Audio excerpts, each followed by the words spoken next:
Your response to this statement is a great opportunity for you to develop your own 60-second commercial. What we adults like to call the elevator speech. That's when you walk into an elevator and there's a complete stranger standing in front of you and the door closes, and the both of you know you're going to the same floor and it's going to take about 60 seconds to get there, and just by coincidence he happens to ask you, what do? So you state your case, and by the time you get to your destination, he walks out of the elevator thinking to himself, wow, that guy has something that I really need, that I really want.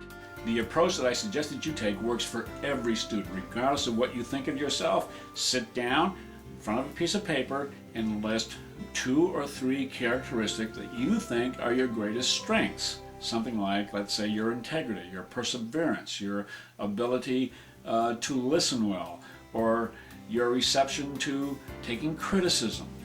All of these can be considered strengths, and then you want to illustrate those strengths with an example.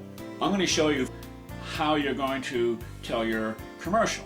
I do it rather quickly because it's my pace, but you can draw it out as long as you have to, but don't go more than 2 minutes. So here's how I would do it.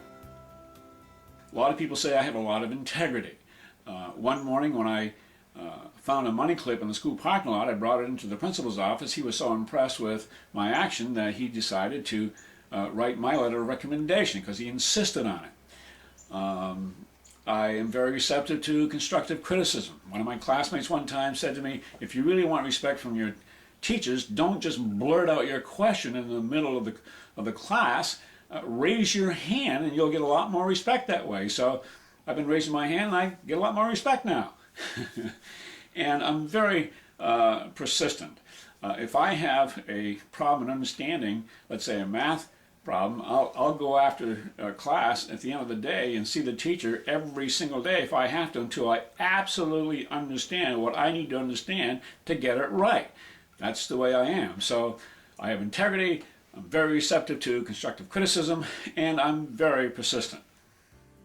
Now, if you're one of those students who has accomplished a lot, then you want to tell the listener 2 or 3 of those accomplishments of which you are most proud, and then indicate what motivated you and what it took to reach those accomplishments. And only you can best express how you did it, so you're going to do just fine. So good luck to you. I'm Paul Hemphill.